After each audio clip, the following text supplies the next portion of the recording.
Hi, I'm Ruben Blanca, and I'll be speaking to you on the Ukrainian crisis. As you all know, it hasn't been around in the mainstream media lately. It seems as though many people have indeed forgotten about it, which is quite a shame because over 6,000 people are dying in a war zone. And if no solution can be found, then according to Alexander Lukin, he is the VP of, the Diplomacy Academy of Russian Ministry of Foreign Affairs. It's a bit of a wordy institute, yes. But according to him, if Ukraine is to fall, then we are looking at another confrontation between the West and Russia. You should listen to me because if we don't find a solution, we are looking at a second Cold War. So, I'll be going over three things. The first is a brief history on Ukraine, post-Soviet Union. The second part is Vladimir Putin's involvement with Ukraine. And thirdly, I'll be speaking on how the Western world is handling the situation. First is the history of Ukraine. If you could pull up that map. As you can see here, Ukraine, along this vertical axis right here, served as a buffer zone throughout the Cold War.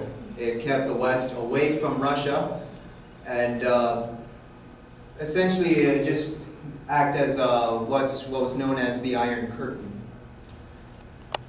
Since the fall of Russia, all those republics were taken in by the European Union, and as well as NATO. And despite promises made by Western leaders under the presidencies of Bill Clinton and George W. Bush, most of these countries you see here became NATO and EU territories. This sort of thing is not something the Soviet leaders wanted. When the collapse of the Soviet Union came about, they were assuming that there would be talks that would meet mutually beneficial agreements. But since the Cold War, the Western world has taken on something of a zero-sum policy with Russia. Seeing as how the Soviet Union had fallen, they felt they can take whatever they wanted. So they took all those countries that you see that isn't Russia.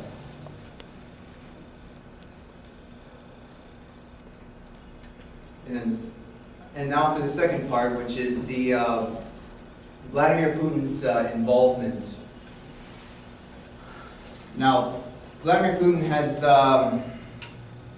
many times denied that he has put military personnel in Ukraine.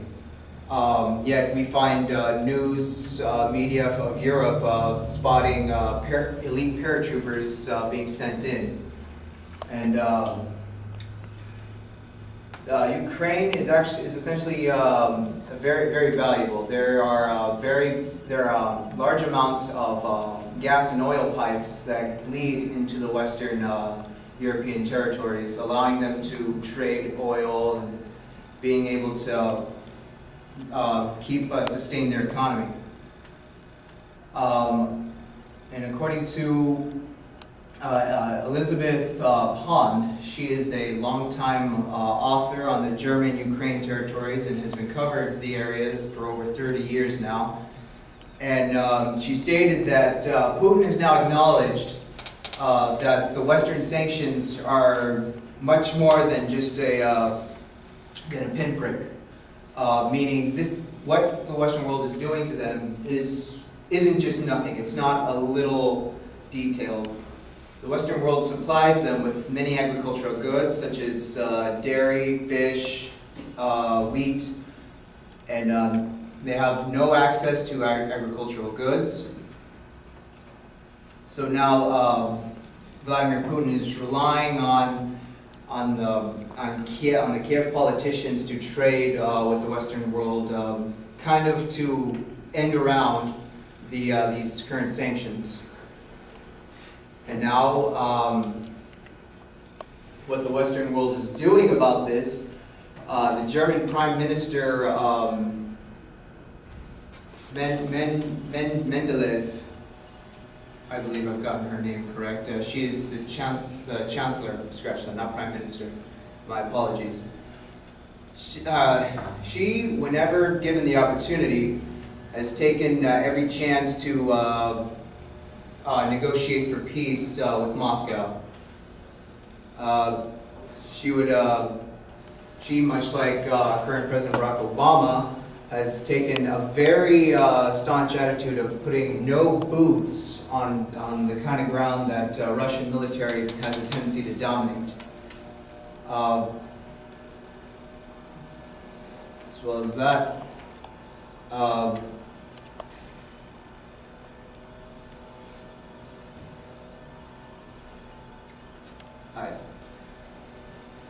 and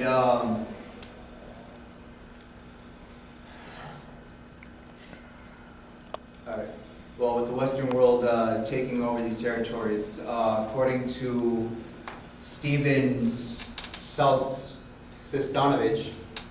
he is an old fellow at the Council of Foreign Affairs, and what he's been doing, according to him, Ukraine and those territories, none of those territories were ready for EU or NATO alliance. Basically meaning the West and Russia are now responsible for the results of Ukraine. If you get that. Essentially, this is a very vivid image of what must happen. Ukraine, first of all, cannot fall, but neither the West nor Russia is willing to give up any portion of Ukraine for its own benefit, but rather for their own. So this is causing a lot of tension. The West has taken on a very anti-Russian approach, taking in these territories, kind of cutting off all their influences. Again, referring back to Alexander Lukin, many advocates of a pro-Russian approach, trying to assimilate Russia into Western methods, would be a lot more beneficial to everyone. But rather instead, NATO and EU have they've taken away much of Russia's influence over those territories. So, that being said, there's going to be a lot of hostility, and Vladimir Putin is trying to take back some of those territories. He's beginning a bit of some expansion.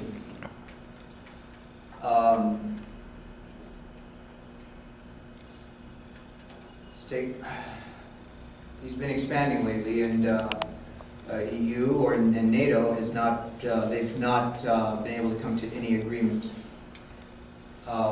which is what makes the Chancellor of Germany so important. This is a very vital role that they are playing to try and negotiate peace to end the fighting in Ukraine. So now, I have spoken to you about the brief history of Ukraine post-Soviet Union.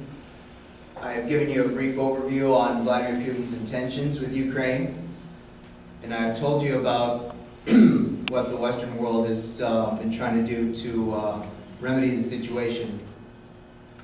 I hope if any of you are looking to vote, find someone with good foreign policy that will be able to take care of this current crisis. Thank you.